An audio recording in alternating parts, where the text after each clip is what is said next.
한국 전쟁 이후로는 기독교, 그리스도교에서 본격적으로 반공이 이제 신학화되기 시작을 합니다. 그래서 이 반공이라는 것이 바로 자유,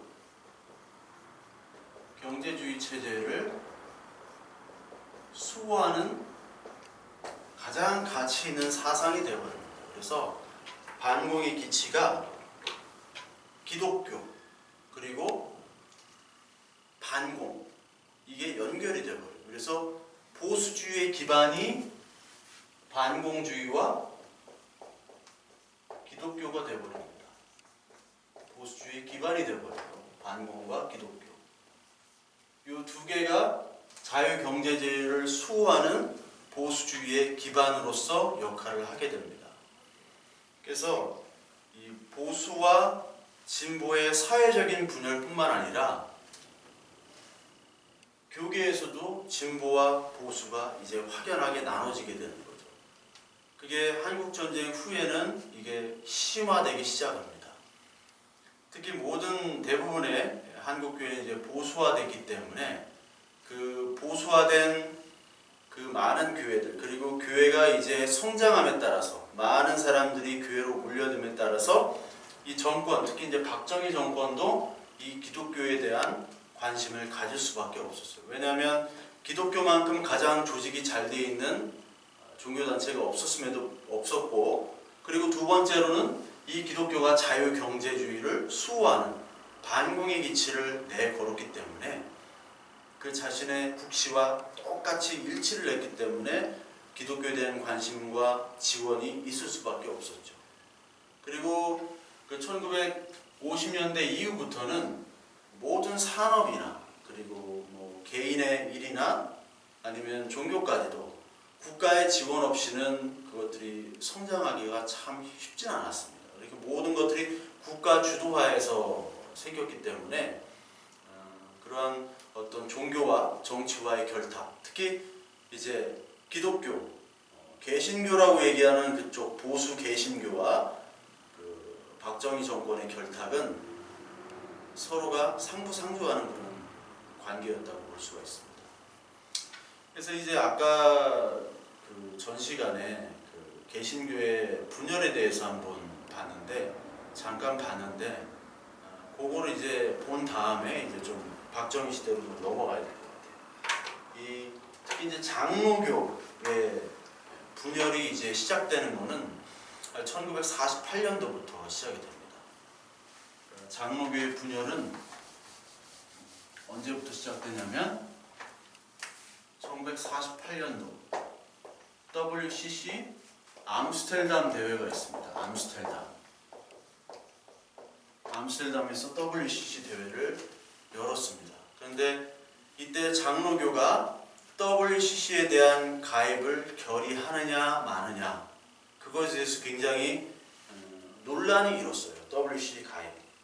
아까도 얘기했지만 WCC에서 하나가 뭐냐면 뭐 종교다원적인 측면도 있지만 종교다원, 거기다가 또 하나는 뭐냐면 공산주의에 대한 수용 여부, 이 두 개를 가지고 이제 WCC 가담을 하냐 마냐. 근데 그때 WCC에 가입을 거의 하는 걸로 이제 결정이 나려고 했을 때, 이때 아까 그 합동, 장로교 합동 총신대학 측 그쪽은 이제 박형용 그리고 박윤선 이 두 목사가 이제 투톱이라고 그랬죠. 박윤선 목사가 1950년도에 그거를 반대합니다. 가입을 반대를 해요. 전쟁 나기 전이죠. 공산주의는 용납이 안 된다. 이건 교리적으로 우리랑 맞지 않는 것이다. WCC는. 그래가지고 박윤선 목사가 이제 반대를 하게 되죠. 그러므로 뭐 좀 월거불가 이렇게 어떻게 될까 뭐 이렇게 좀 여러 가지 문제가 있었어요. 흐지부지 하다가 이제 전쟁이 난 거죠. 그 다음에 이게 본격적으로 분열되기 시작한 게, 분열된 거는 요거 때문에 분열된 거는 1959년도입니다. 59년도. 아까 얘기했듯이 이때 장로교 합동과 통합이 분열되죠. 나눠지게 됩니다. 장로교 합동과 통합이 분열되는 게 1959년도입니다.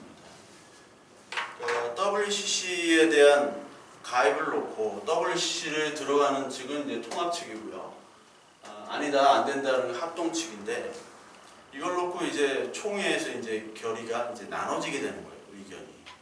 근데 그 전에 어떤 사건이 있었냐면은 그 3천만 원 사기 사건이라는 거, 전에 얘기했듯이 3천만 원 사기 사건. 이게 뭐냐면은 그 교육부에서 인가받는 그 신학교를 하기 위해서 이 장로교, 이때는 같이 합동 통합이 같이 있을 때니까 하기 위해서 박형룡 그때 그 대표 총장이 그거를 마련하기 위해서 누구로부터 이제 소개를 받아요, 사람을. 그 땅을 어떻게 구입하려고 하는. 그래서 이제 브로커한테 3천만 원을 줍니다. 이 땅을 이렇게 뭐 계약금인지 뭔지 모르겠지만 줍니다. 주게 되는데 그것들이 이제 갖고 사라지게 되죠, 그 사람이.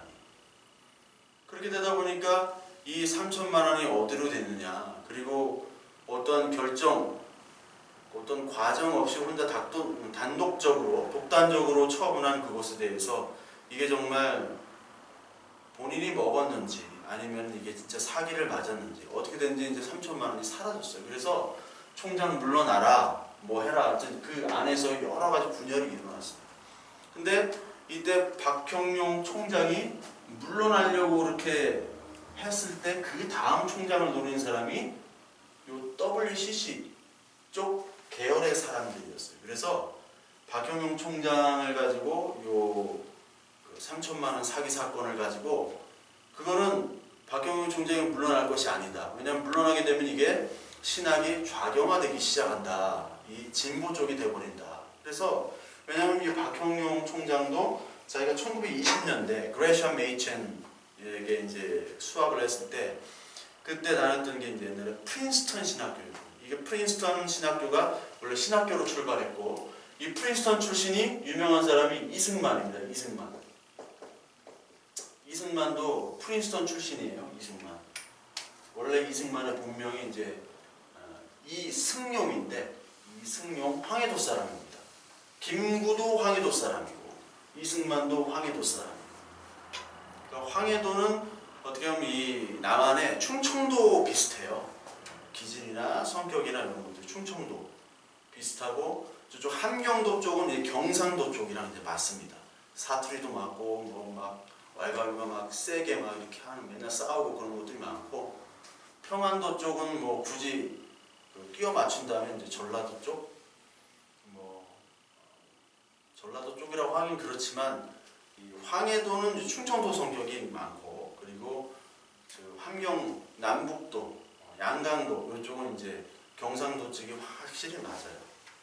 하여튼 이런 사건이 있었는데 이때 미국의 신학교들도 이제 다 어떻게 됐냐면 이제 진보 쪽으로 넘어가서 미국은 이제 북장로, 남장로, 북침례, 남침례, 북감리, 남감리 이렇게 나오는데 북이라고 시작된 데 미국 신학교 북이라고 시작된 데는 다 진보주의입니다. 진보 자유주의 신학을 하고 남이라고 되어 있는 데는 보수 신학을 해요. 그래서 남침례, 남감리 보수입니다.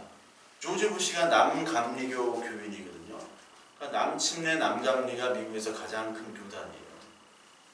북이랑 남이랑 완전히 나눠버립니다. 그래서 처음에 하버드대도 그랬고 하버드가 이제 신학교로 처음에 나오고 예일도 그렇고 그리고 프린스턴도 그렇고 다 신학이 완전히 자유주의화되어 버렸어요. 보수에서. 그러니까 만약에 이 박형룡 총장이 물러나게 되면은 이 신학교가 완전히 이제 진보 사회주의 신학을 하게 되고 자유주의. 그러니까 여기 성경에 나와 있는 내용들을 다 무시하고 이제 도덕적이 되는 거죠. 이 이적과 기적을 인정하지 않으니까. 그때 뭐 불트만 영향, 하이데거 영향을 받고 그런 어떤 자유주의 신학, 뭐 미첼부터 시작된 19세기부터 시작된 그 자유주의 신학들이 다 들어오게 되면은 이제 신학교가 완전히 이제 신학이 아니라 완전 이제 사회주의 운동 양성소가 돼버리니까 거의 반대해서 이제 이 3천만 원 사기 사건이 이 WCG 가입과 함께 굉장히 큰 사건이 되고, 그래서 이제 완전히 나눠지게 되는 거죠. 그래서 장신증은 이제 장나루에 그대로 그냥 계속 있는 거고, 그쪽에 그냥 자리를 잡아가지고 하고, 총신 이제 사당동으로 나중에 땅을 사고 넘어온 거죠. 지금 이제 남성역 그 근처에 있는 사당동 그 총신, 지금은 말이 많죠. 일단 이렇게 장로교 합동 통합이 59년도에 분열됐습니다. 근데 그 전에 52년도에 이제 고려파, 고신이 있죠. 부산 경남 쪽 고신 신학대학은 이제 천안에 있는데, 그 고려파가 탄생되는 것은 신사참배를 우리는 지켰다. 그래서 신사참배 문제를 가지고 우리만 다시 재건파, 고려파 해가지고 고려파가 탄생이 됩니다. 그러니까 근본주의 신학이 여기서 나온 근본주의 신학. 근본주의를 수호하겠다는 거예요. 기독교 근본주의를. 근데 아까 얘기했던 이제 장공 김재준, 이게 이제 자유주의 신학을 했기 때문에 실존 신학. 그분은 사실 미국에 있었고 한국에 와서도 이분은 사실 친일 행위를 했어요. 친일파였어요. 그러니까 진보주의 색깔을 가지고 있는 이 김재준이 친일적인 행동과 말을 했던 사람입니다. 그러니까 이런 그 고려파의 입장에서는 여기도 친일당 신사참배하고 친일했던 사람들 여기도 섞여 있지만, 특히 장공 김재준 같은 경우는 진보지만 친일을 했단 말이에요. 물론 진보주의에서도 항일운동을 하고 보수주의 교회에서도 항일운동을 한 사람도 있습니다. 물론 그 중에 친일파도 다 같이 섞여 있는 거예요. 이게 섞여 있습니다. 이 자리 친일파 있고 뭐 저기 항일운동했던 그 독립운동했던 사람들도 있고, 그래서 이 장공 김재준 같은 경우 그런 사람들을 이제 다 배제하는 거죠. 특히 이 안에 있던 신사참배했던 사람들 다 배제하고 안 했던 사람만 모여서 한다 해서 이때 진주에 있는 성남교회라고 있습니다. 지금도 있어요. 진주 성남교회. 제가 아는 사람들도 아직 여기서 목회 또 하시고 그랬는데, 이 교회에서 이게 이제 다 결의가 돼서 이제 고려파 고신이 뛰어져 나온 거죠. 그리고 다음 연도 53년도에는 이제 한신대학교, 이제 김재준이 떨어져 나가는 거죠.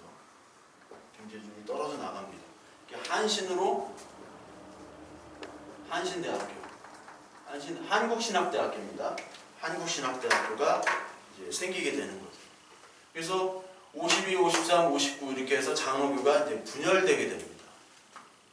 그래서 이 분열된 사회에서도 계속 이 기독교는 보수와 진보, 반공과 사회주의, 노동운동 이것들이 이제 섞이기 시작하는 거예요.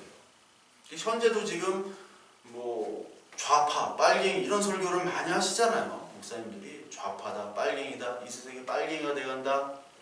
지금 이 교회에도 빨갱이 사상을 가진 사람들이 있다. 이렇게 얘기하고, 또 저 꼴통 보수라고 이렇게 얘기하는 그런 교회 설교도 있고 그래요. 특히 이제 박정희 시대 때 반공주의 그리고 보수 신학 그리고 보수 기독교가 이제 급성장하는 시대가 이제 박정희 정권 때입니다. 그러니까 박정희 정권 때는 이승만 정권 때 이런 마련해 놓은 것들을 이제 성장시키는 그런 시대가 됐죠. 기독교에서. 그러니까 분단과 반공 이거를 가지고 권력을 연장화시키는 도구를 박정희와 이승만은 했던 거죠. 그래서 5.16 혁명이 박정희 때 이제 일어날 때 5.16 혁명이 일어날 때 예전엔 지금 뭐 한기총도 있고 KNCC 한국교회 연합회 이것도 있고 여러 가지가 있지만, 예전에는 단체가 없었어요. 원래 이제 KNCC가 먼저 생겼고 예전부터 생겼고 진보 단체가 먼저 생겼습니다. 그러니까 89년도에야 이제 한기총이 생겼는데, 예전에 한국기독교 연합회라는 게 있어요. 이게 이제 에큐메니컬 단체입니다. 한국기독교 연합회. 근데 한국기독교 연합회가 그 5.16 있죠. 5.16을 이제 지지하는 성명을 내요. 반공 입장.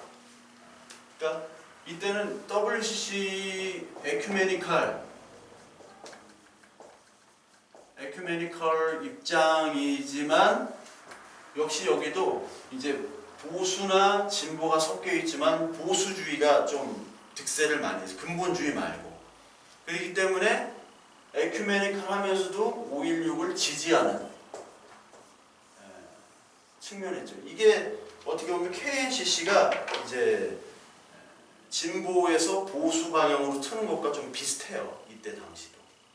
5.16 혁명을 이제 지지하고, 그 다음에 이제 어떤 사건이 있냐면 우리나라의 65년도에 한일이 어떻게 되냐면 한일 협정을 합니다. 한일 협정. 이제 수교도 다시 맺고 이제 일본에서 차관을 들여가지고 우리나라를 개발시키는 한일 협정. 그때는 이제 이쪽 모든 교회에서 이제 반대를 해요. 비준 반대를 하는 사태가 일어납니다. 근데 이때 이제 일본으로 직접 박정희가 가잖아요. 일본으로 직접 박정희 갑니다. 근데 박정희가 직접 가서 만난 사람이 시나에스 사부로라는 그 일본 대표였어요. 시나에스 사부로는 어떤 사람이냐면 시나에스 사부로인데 시나에스 사부로 위에는 누가 있냐면 기시노부스케라는 사람이 있습니다. 기시노부스케. 박정희와 기시노부스케. 기시노부스케가 사실 시나에스 사부로를 보낸 거예요. 협상을 박정희랑 해라. 이때 당시 총리였거든요. 기시노부스케가 총리. 근데 기시노부스케가 딸이 있었고 딸의 아들이 누구냐면 지금의 아베 신조입니다. 아베 신조. 그러니까 지금 일본 총리인 아베 신조, 아베 신따로도 옛날에 있었죠. 아베 신조의 외할아버지가 기시노부스케예요. 근데 이 기시노부스케와 박정희는 어떤 관계냐? 옛날에 만주 간도 토벌대 때 기시노부스케는 어떠한 경제인한테 경제를 계획하는 관리였어요. 그러니까 박정희의 상관이었던 겁니다. 아주 높은 상관. 박정희는 그때 초급 장교였기 때문에. 그 기시노부스케가 그런 산업 개발 그리고 정치하면서 총리까지 올라갔어요. 근데 자기에게 밑에 벌벌 기던 막 구두 닦던 그 초급 장교인, 그 조센징이라고 불리는 초급 장교가 지금 한국의 대통령이 된 거죠. 그러니까 기시노부스케가 볼 때는 이게 좋다. 야, 이때 협정하기가 딱 좋구나. 그래서 그때 위안부 문제고 뭐고 이제 다 정리를 하자. 푼돈 주고 완전 정리를 하자. 6.25 전쟁 때문에 일본이 엄청나게 성장을 했잖아요. 일본이. 우리나라도 그 친일파들이 6.25 전쟁 때 20살, 21살이 막 대위 달고 막 그랬거든요. 백선엽 장군이 그 사단장이 됐을 때가 31살입니다. 백선엽 장군이 1920년생이고 그 박정희가 1917년생이에요. 1917년. 정일본도 1917년일 거야 아마. 백선엽이가 더 나이가 3살이 어려요. 어린데 백선엽이 그때 장군이었고 박정희 때 소령인가 그랬어요. 장군. 그러니까 이때는 사람이 필요하니까 장교들을 엄청나게 그냥 길러내는 거예요. 장교들을. 웬만하면 그냥 장교로 보내는 거예요. 웬만하면. 특히 일본이 이 동아시아 남쪽까지 호주까지 이제 침공을 했잖아요. 일본이. 그러니까 많은 식민지를 중국, 한국 그리고 동남아를 다 점령하니까 태평양 지역을 다 점령하니까 물론 한국, 중국으로부터 막 이제 동남아 군인들을 막 끌어갔잖아요. 지금 징병으로. 근데 이 일본 사람들은 다 그때 사병이 아니라 거의 다 장교였어요. 왜냐면 그 사람들을 부리려면은 장교 교육을 받아야 되고 일본 사람은 장교가 필요했어요. 장교도 많이 필요하니까. 그래서 21살, 22살인데 대위 달고 그랬단 말이에요. 근데 그 원동력이 바로 6.25 이후에 그 산업 개발과 그 리더십, 20대 초반인데 벌써 막 100명, 200명을 거닐고 그것들을 10년, 20년, 30년 축적되어 오니까 이게 지도와 그리고 군대, 질서, 그리고 조직 이런 것들을 다 알게 되죠. 그래서 일본이 한 2차 대전 후에도 6.25 전쟁 이후 산업 발전할 때 큰 몫을 그런 어떤 장교 양성에 큰 몫을 차지합니다. 그래서 이 기신 오브스케가 만주 산업 개발을 추진했던 사람이에요. 산업 개발 5개년 계획을 이 기신 오브스케가 했습니다. 많이 들어봤죠? 경제 개발 5개년 계획. 박정희가 경제 개발 5개년 계획을 한 거는 누구에서부터 왔냐면 기신 오브스케가 만주 산업 개발 5개년 계획을 수립했던 사람이에요.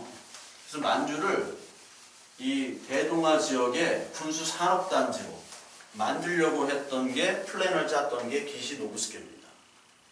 그러니까 그거 그대로 따라했어요. 그래서 박정희가 그 대통령이 경제개발 5개년 계획, 뭐 농촌진흥, 뭐 국민교육 헌장, 반상회, 국기에 대한 경례 이런 것들을 다 어디서 따왔느냐? 간도 토벌대 할 때, 독립운동가들을 이렇게 잡을 때 그때 했던 게 바로 이 기신 오브스케 밑에 있을 때 그걸 배운 거예요. 그래서 기신 오브스케는 원래 A급 전범이었습니다. A급 전범인데 A급 전범 중에 가장 유명한 게 도조 히데키잖아요. 육군 참모총장 도조 히데키. 도조 히데키가 이제 사형을 당하죠. 교수형을 당합니다. 교수형을 다 당하고 이 도조 히데키 바로 밑에 급 전범이 바로 기신 오브스케예요. 근데 사형 다음 날 도조 히데키는 석방이 됩니다. 나중에 57년도에 총리까지 돼요.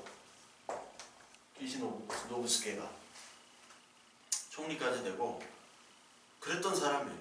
이 박정희라는 인물이 그 1939년도 초반까지는 이 초등학교 선생님이었어요. 초등학교 선생님으로 있다가 갑자기 장춘에 있는 만주 군관학교에다가 혈서를 씁니다.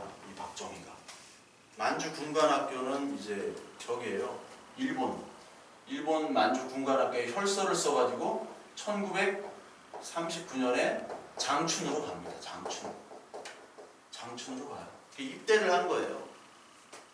그러니까 23살 때죠. 한국 나이로 23살 때. 혈서를 써가지고 일본 군대로 간 케이스가 굉장히 드물거든요. 그래서 이 39년도에 가서 1941년도에 개명을 합니다. 41년도에 뭘로 개명을 하면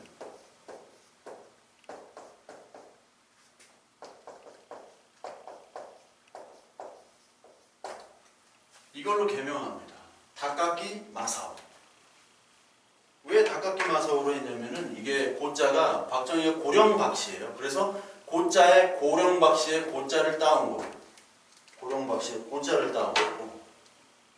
요 끼, 이 나무란 뜻이거든. 나무. 일본말로 이제 나무가 끼입니다. 나무가 끼. 요렇게 본자를 하면 모토가 돼요. 모토.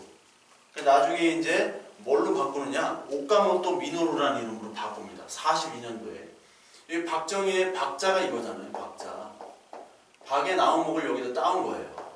그 정자는 정의. 이게 웅자거든요. 정웅. 이게 마사오입니다. 마사오. 일본말 중에 마사오가 굉장히 많아요. 마사오. 굉장히 좋은 그런 일본 이름이에요. 남자 이름으로. 다카키 마사오. 여기에 조선 박씨 그리고 고령고씨 이거 정의 박정자가 다 들어있잖아요. 그래서 요것들을 버리고 더 일본으로 내가 일본화 해야겠다 해가지고 42년도에는 오카모토 미노루로 바꿉니다. 오카모토 미노루. 오카모토 미노루로 오카모토 열매 실자를 써요. 오카모토 미노루로 바꿔버립니다. 그러니까 이 박정희는 완전히 자기 일본 사람이 되고 싶었던 거예요. 완전히. 그러니까 왜 이 사람이 장춘에 혈서를 써가지고 내가 이 황국 식민의 군인이 되겠습니다라고 했던 것도 이상하지만 그 후에 이제 완전히 일본 사람으로 오카모토 미노루로 바꾸고 다카키 마사오 해서 이제 그런 것들이 어떻게 보면은 이 박정희가 굉장히 일본에 대해서 물론 그 칭송을 했지만 나중에 대통령 되고 나서도 술자리 같은 데는 이제 건배가 아니라 반자이하고 뭐 맨날 일본 노래 부르고 군가 부르고 그랬대요. 사실인지 모르겠지만 아마 사실일 거예요. 역사적으로 다 이렇게 나왔으니까. 왜 그랬을까? 그러니까 일본 국민이 되는 것이 자기가 가장 합리적인 선택이었다고 생각했겠죠. 그래서 이렇게 됐어요. 하여튼 이렇게 대통령까지 되고. 근데 기시노부스케가 그 한일협정 65년도 한일협정 할 때 이제 일본으로 박정희 갔을 때 기시노부스케가 딱 옵니다. 그때 일본 총리 기시노부스케. 그때는 그때 총리였는지 아니면 뭐 저기 기업 뭐 총수였는지 하여튼 57년도에 총리가 됐는데 그때 박정희가 그 일화가 있어요. 90도로 인사했다는 거 아닙니까? 기시노부스케. 그러니까 자신이 상관이었거든요. 만주 군관학교 때. 그리고 우러러볼 수 없는 어떤 고위직 관리였고. 근데 지금은 일개 국가의 대통령인데 대통령이 그 사람에게 인사를 하는 거예요. 그래서 뭐 잘 됐죠. 잘. 그때 당시 이제 김종필이 제갈공명 같은 참모였습니다. 김종필이 일본어는 더 잘합니다. 박정희보다. 김종필이 다 이렇게 깔아놓고 또 박정희가 가서 이제 또 기시노부스케한테 이제 인사드리고 사인하고 푼돈 받아가지고 역사를 이제 좀 청산한다. 한일 다시 국교 정상화를 한다. 그걸 하니까 이제 막 데모를 하고 난리가 났죠. 비준 반대 연합 집회도 했어요. 비준 반대. 근데 뭐 그러다가 갑자기 이제 1966년도 비둘기 부대를 월남에 파견하고 그 다음에 백마부대. 이제 백마부대부터 이제 전투부대입니다. 비둘기 부대는 의료부대예요. 의료지원부대인데 백마부대 66년도에 이제 파월을 하면서 이때 파월 장병 환송 연합 예배를 또 드려요. 교회에서. 그러니까 왜 이 파월이 중요하느냐? 경제적으로도 중요하지만 공산주의가 되는 것을 우리가 막아야 된다. 그래서 십자군으로 보내는 마음으로 이 박정희 정권과 또 교회가 딱 맞아 결탁을 하는 거죠. 그러니까 이 박정희 정권에 많은 사람들이 결탁을 한 사람이 있는 반면에 거기에 반대를 한 사람이 있겠죠. 그러니까 이거를 어떤 정치적인 이데올로기로 이 개신교인들, 그리스도인들이 이렇게 생각하면 안 되는 거예요. 우리는 항상 하나님의 나라와 뜻이 성경에서 그 정신을 우리가 받아야 되는 거예요. 그래서 이 나라에서 과연 어떠한 정신과 어떠한 것들을 가지고 있냐. 하나님께서 말씀하신 사랑, 공의, 심판, 정의 이런 것들이 뭐냐. 그러니까 경제 정의, 민주화 이런 것들도 사실 포함이 되는데 물론 이 하나님의 나라는 민주화가 아닙니다. 경제적인 정의도 아니에요. 그러나 이 땅에서 하나님께서 원하시는 바들을 구약과 신약 뭐 이 성경의 계시에서 어느 정도는 나타냈어요. 인간의 어떤 합리적인 이성과 우리의 신앙의 양심으로 그것들을 판단해야 되는데 그냥 이데올로기로 무조건 반공 빨갱이는 무조건 뭐 적그리스도 해가지고 무조건 죽여도 돼 하니까 4.3 사건 같은 때 기독교인들이 동조하고 서북 청년단위들이 가고 6.25 때 한국전쟁 때 월남전 때도 뭐 이번에 문재인 대통령이 월남 베트남에 사과를 했지만 민간인 학살이 많았거든요. 그렇다면 거기에 개신교인 뭐 지휘자나 이런 사람이 있다면 그걸 극구 반대를 했어야죠. 정확하게 그 빼통이 아닌 그런 민간인들에 대해서 그리고 부녀자, 아이들 이런 사람들, 노약자들 이런 사람들까지 다 죽였거든요. 왜냐하면 그 가족들, 빼통의 가족들까지 다 몰살을 해야 된다는 정책이었어요. 왜냐하면 지원을 해주니까 밥 해주고 뭐 해주고 도와주고 다 가족이니까 그 마을은 다 죽여버려라. 그건 학살이거든요. 그 학살을 하나님이 기뻐하시지 않죠. 근데 이데올로기로 그냥 십자군이면 다 되는 거예요. 이 십자군은 모두 죽여야지 하나님 자유민주화, 자유경제주의를 수호하니까. 그러니까 어떤 분은 지금 태극기 집회하는 사람들이 다 하나님의 뜻은 자유민주주의, 자유경제시장이다 라고 알고 있어요. 그게 하나님의 뜻으로 알고 있어요. 자본주의 때문에 그 폐해 때문에 공산주의가 생기고, 그리고 자본주의라는 이념과 그리고 사회공산주의라는 이념이 서로 대결한 거거든요. 패권주의, 자본주의, 제국주의가 먼저 심각한 문제를 가지고 많은 사람들을 죽이고 약탈하고 노예화시켰습니다. 우리나라가 그렇게 당했고, 그리고 그것에 반발하는 최초의 우리나라 운동이 동학운동이었어요. 혁명운동, 농민혁명운동이었습니다. 그 고창인가 저기 그 군수의 그 학대에 못 이겨가지고 일어났잖아요. 전봉준이. 그때 일본 군대에 의해서 다 몰살을 당하지 않습니까? 일본 군대. 그게 토지라는 책에도 나오잖아요. 일본 군대. 그 일본 군대 맨 앞에 시다바리했던 사람들이 다 우리 한국의 군관들, 한국의 병사들이었어요. 포졸들. 일본 분들은 총으로 하고 그 사람들은 이제 창으로 하고 서로 일본에 의해서 민족을 죽이게 되는 그 학대에 못 견뎌서 한 평등사상을 주장한 것인데 그냥 죽여버리는 거거든요. 마찬가지로 공산, 사회주의, 반공 이걸로 서로를 죽이게 됩니다.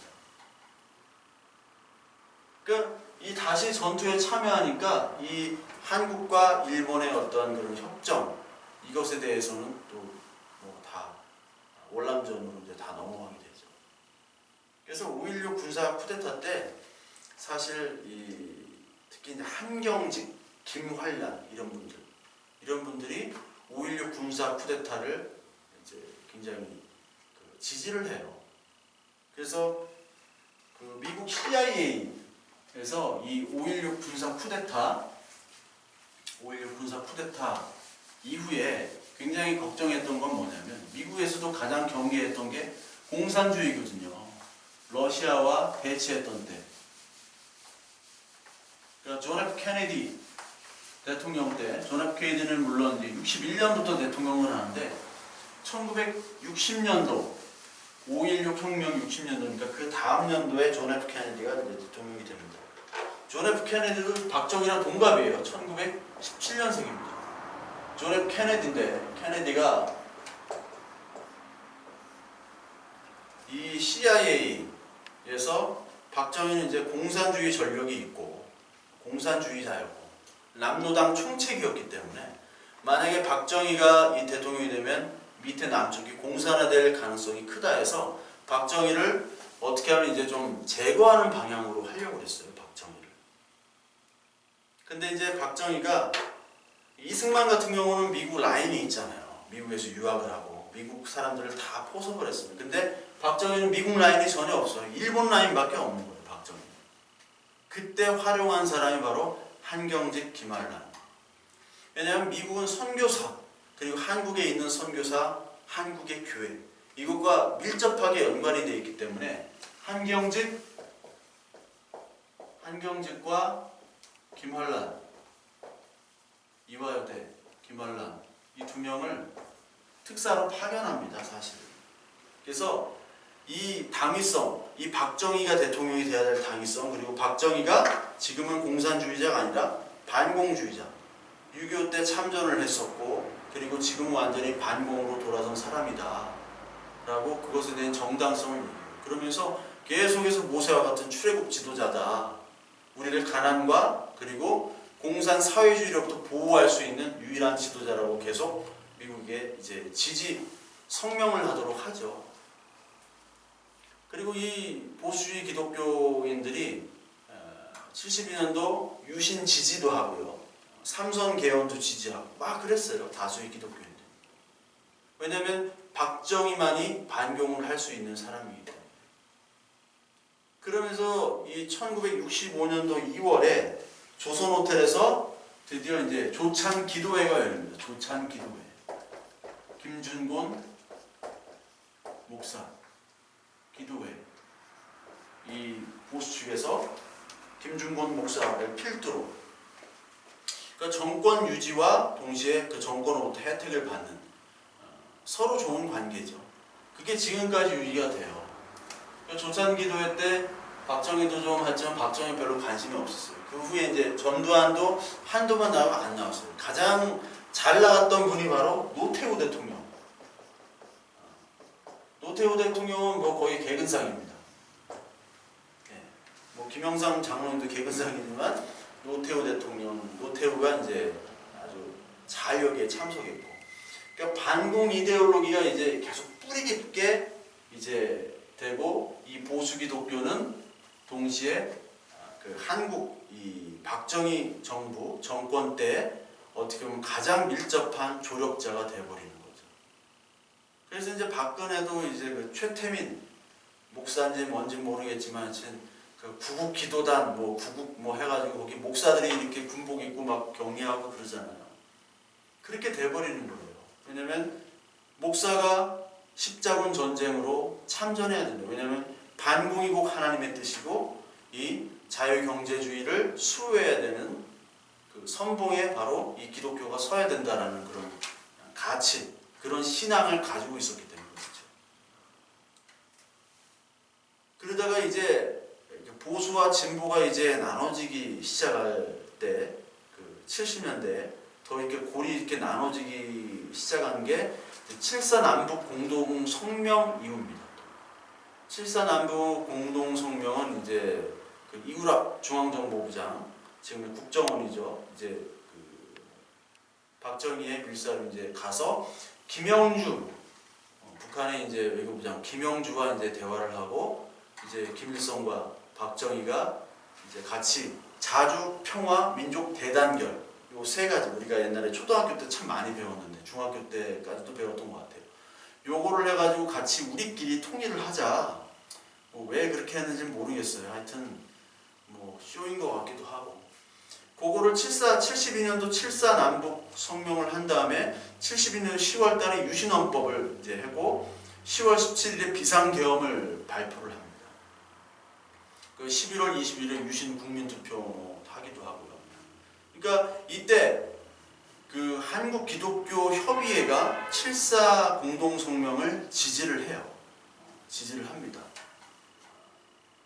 그리고 그거면서 뭘 얘기하냐면은 반공에 대해서 포기를 하지 않고, 그리고 미군 철수도 공동정부가 수립되기 이전에 미군도 철수를 하지 않는다. 왜냐면 한국 기독교 협의회도 그때는 좀 보수적인 좀 단체였기 때문에, 보수가 좀 이렇게 더 목소리를 냈기 때문에 그래요.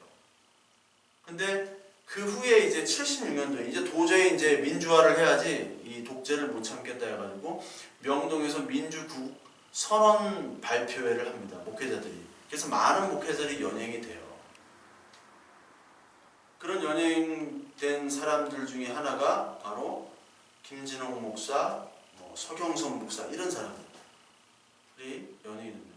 나중에 이제 뉴라이트, 완전 보수주의자들도 이제 돌아섰죠. 서경석, 김진홍 이런 분들. 그러니까 이 76년도 특히 이제 전태일 분신 사건 이후에 진보 기독교가 활동하기 시작합니다. 그러니까 보수 기독교는 이 정권에 밀접한 관계를 있지만 진보 기독교는 뭐 별로 활동이 없었어요. 하도 잡아가고 하니까. 근데 전태일 주일학교 교사였어요. 이 전태일 씨가. 그러니까 진보 기독교 측에서 이제 노동운동에 관심 갖기 시작하고, 민주화는 당연한 거고요.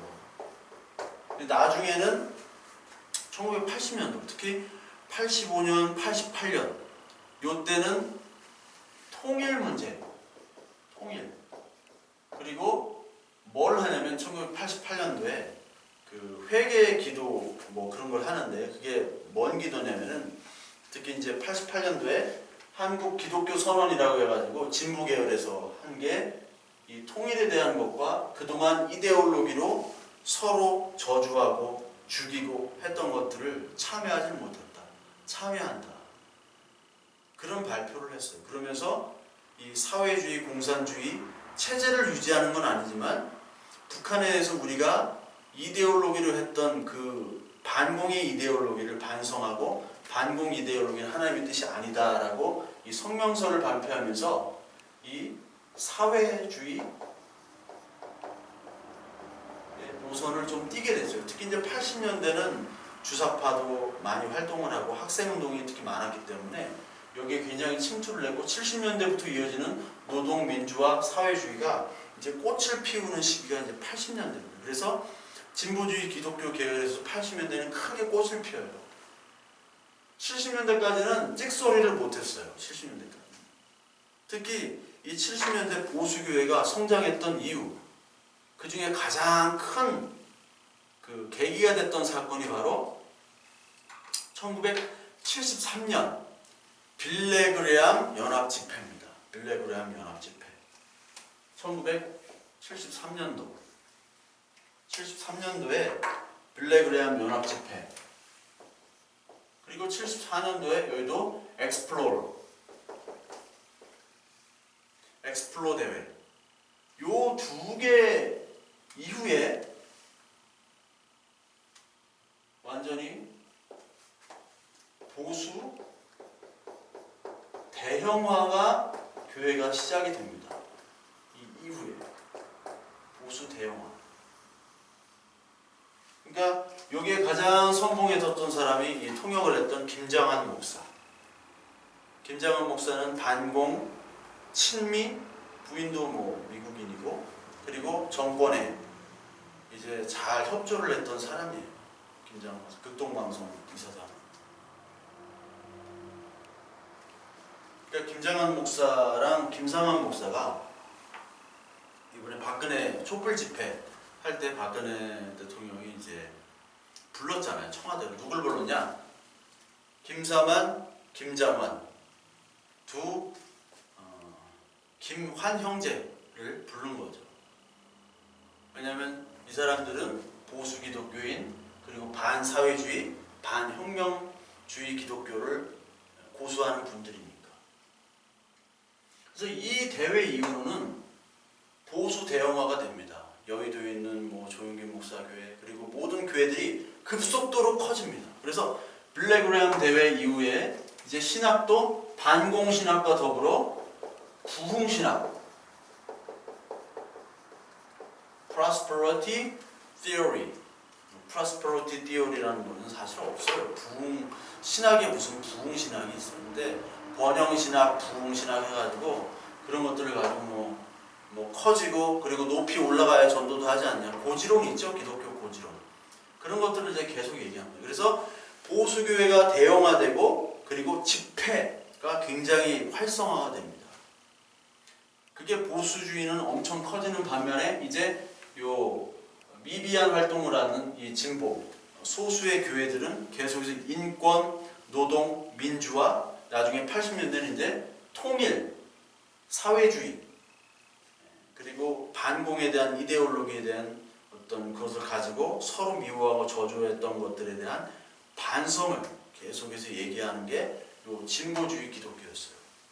그래서 계속해서 진보와 이 보수 측의 기독교는 이 정권과의 관계 속에서, 그리고 그 정권의 도움을 받느냐 저항하느냐, 그것을 가지고 이제 성장하고 또 좀 성장이 안 되고 정체되고 하는 게 계속 이어지게 됩니다. 그래서 모든 대부분의 대형교회는 다 보수죠. 보수교회. 서울의 대형교회를 보세요. 다 보수입니다. 이런 대형교회가 또 조찬 기도회를 딱 가서 또 하나님의 이름으로 그들에게 기도를 해주고, 또 그들을 모세라 칭하고, 뭐 다니엘이라 칭하고, 뭐 요셉이라 칭하고, 뭐 총리 대통령으로 관리를 했던 사람들을 해가지고 내세워서 하나님이 세우신 선지자 제사장이다. 막 이렇게 갖다 막 아무 말 대잔치를 하는 겁니다. 그런 게 이제 70년대까지고, 이제 80년대 들어서는 이제 진보 계열은 어떤 통일운동과 노동사회민주화 운동을 같이 했죠. 그리고 이제 2000년대 들어서는 이제 보수, 특히 이제 1989년도에 이 한기총, 특히 이제 진보의 활동이 이제 두드러지게 계속 상승되니까 민주화가 됐고 1987년도에 이제 대통령 직선제가 된 이후로 민주화에 대한 열망이 굉장히 컸어요. 그 후로는 진보, 민주, 그리고 어떤 노동운동, 그 노동자들이 이제 인권이 올라가고, 그리고 이제 노조가 이제 결성이 많이 됐잖아요. 80년대. 특히 90년대 정점이 올라가고. 그것들을 이제 경계하는 의미로 이 보수주의에서 이제 한기총이 출발하게 됩니다. 그리고 2000년도 초반, 2003년도쯤이 가장 정점인데, 그때 뉴 라이트 운동이 시작됩니다. 그러니까 보수다, 아니면 뭐 우익이다 하면은 뭔가 좀 이렇게 극단적이고 뭐 와닿는 게 좀 이렇게 좀 공격적이고 그런데 뉴 라이트 하면은 어감이 좋잖아요. 라이트긴 라이트인데 뉴 라이트 얼마나 좋아요. 그래서 뉴 라이트 운동이 시작되는데 그 뉴 라이트 운동을 주도했던 분들이 이제 김진홍 목사, 서경석 목사 그런 분들이 이제 나오는 거죠. 그래서 다음 시간 이제 80년대 이후에 보수와 진보의 그 기독교의 운동에 그리고 활동에 대해서 또 말씀을